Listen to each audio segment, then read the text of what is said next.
All right, female entrepreneurs, this one is for you.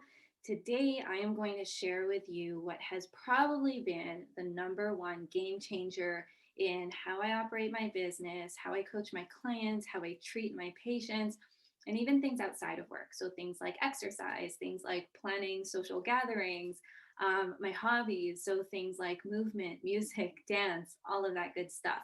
So, what I want to share with you today is an understanding of your female hormones and how to mesh what your body is naturally doing already with all the things you need to get done in a day so that you can continue to be the powerhouse that you aspire to be.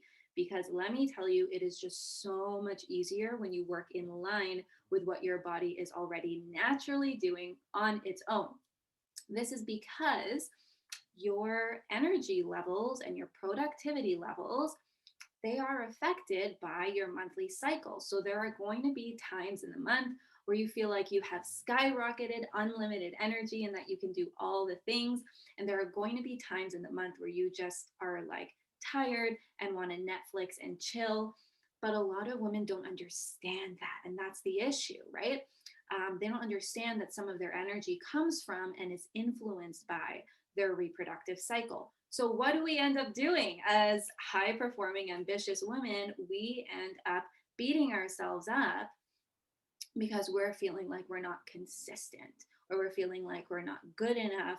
But, girl, I am here to tell you today that it has nothing to do with your consistency or your willpower. It has everything to do with your hormones. So, I am first going to give you a thorough understanding of the different phases in your monthly female cycle, what your hormones are doing and when, so that it totally makes sense for you when you start meshing your to-do list with your monthly cycle.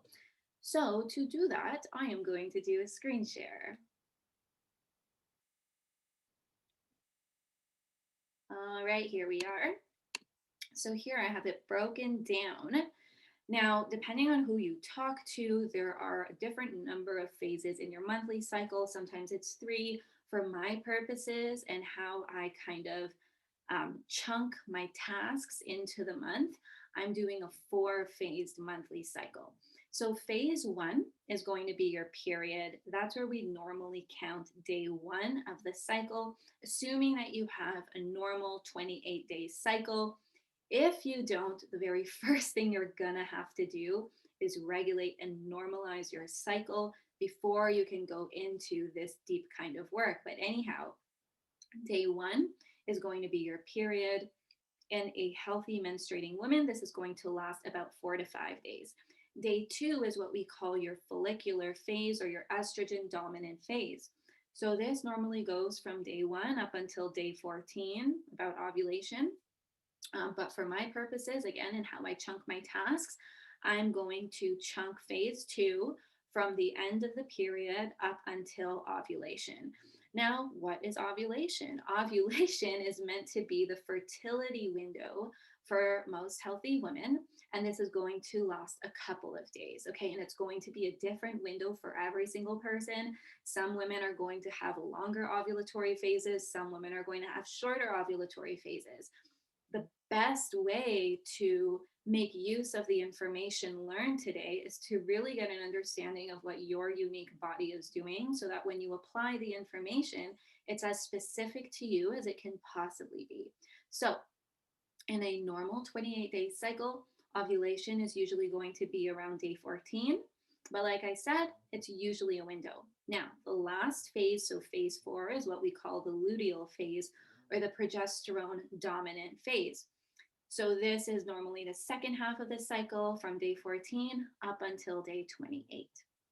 Now I'm going to show this to you guys on this monthly hormone graph. You guys can Google this. There are a ton of really great photos, but this is what I just talked you through. So this little pink bar over here would be ovulation. First half is your estrogen dominant phase. This is where you have more estrogen in your system. Second half, progesterone dominant phase. Now, the rise and fall of these hormones are going to really influence, like I said, energy levels, motivation, productivity levels. And so it makes so much more sense to chunk up your work tasks, your life activities, and all that stuff with what your body is naturally doing on its own. So, I have a guide that literally is going to tell you and it's going to break down what kinds of things to do in each phase of your month. So, the 4 phase month, and there are even special tips in there for entrepreneurs on what kinds of tasks you should be doing per each phase of the month. Like I said, there is a big difference between fighting against your body and really trying to do the things you think you should be doing, but it's not really working out for you, versus firing on all cylinders with ease. So, I am including this guide in my ticket for my upcoming event, Powerhouse Energy Live. It is an amazing virtual experience where we dive deep for 4 hours and I walk you through how to be this powerhouse you aspire to be, how to get a deep understanding of your female physiology, of your hormones. Go and check out the link.